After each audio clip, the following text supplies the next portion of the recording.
काम मुख्यमंत्री जी ने किया, लेकिन जो कहा जाता है कि अंत भला तो सब भला, और अंत में अगर भला नहीं तो कुछ नहीं भला, तो बहुत ही अच्छा नीतीश कुमार जी ने किया। लेकिन बाद में अंत में आकर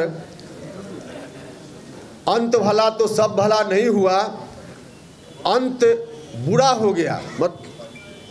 नतीजा कहावत दूसरे रूप में परिवर्तित हो गई, अंत बुरा तो सब बुरा। बहुत अच्छा नीतीश जी ने किया, लेकिन अंत में आज जिस ओर नीतीश कुमार जी चल पड़े हैं वह बहुत ही बुरा है, न सिर्फ नीतीश जी के लिए बल्कि बिहार की जनता के लिए, जनता दल यूनाइटेड के लिए, पार्टी के साथियों के लिए, सब के लिए।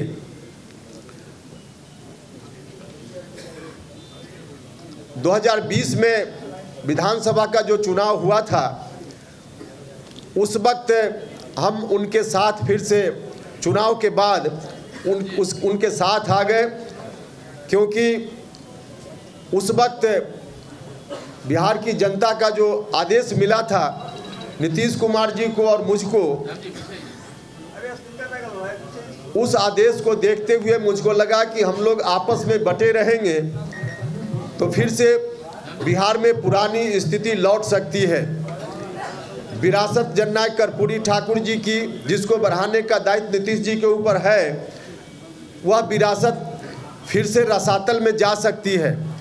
तो नीतीश जी ने मुझको आवाज़ दी और नीतीश कुमार जी के साथ हम खड़े हो गए। पूरा जो कुछ भी उस वक्त मेरे हाथ में राजनीति की दृष्टि से था, सबको न्यौछावर करके नीतीश कुमार जी के साथ हम हो गए। कहने वाले तो यह भी कहते हैं कि इन्होंने अपनी पार्टी को जिंदा रखने का काम किया आरएलएसपी को, लेकिन सरासर ऐसे लोग झूठ बोलते हैं, गलत बोलते हैं। उपेंद्र कुशवाहा के मन में कुछ भी नहीं था। उपेंद्र कुशवाहा ने अपना सर्वस्व राजनीति में जो कुछ भी था सब न्यौछावर करके उनके साथ आना स्वीकार किया था, और वह भी तब जब उन्होंने कहा था कि मेरे साथ आइए, और मुझको भी लगा था कि परिस्थिति वैसी है, तो उनके साथ चले गए। सब कुछ चल रहा था अपनी जगह, लेकिन बाद में चलकर जो गठबंधन पहले चल रहा था बीजेपी के साथ, उस गठबंधन से हटकर नया गठबंधन बनाने की बात होने लगी। उसको भी हमने स्वीकार किया कि चलिए पार्टी की मजबूरी है तो इस गठबंधन को भी स्वीकार करना चाहिए।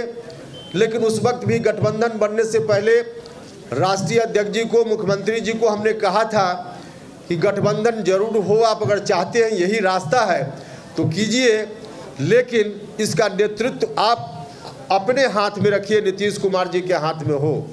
क्योंकि हम जानते थे कि अगर नीतीश कुमार जी के हाथ से नेतृत्व निकल गया तो जननायक कर्पूरी ठाकुर जी की विरासत फिर से ध्वस्त होने लगेगी।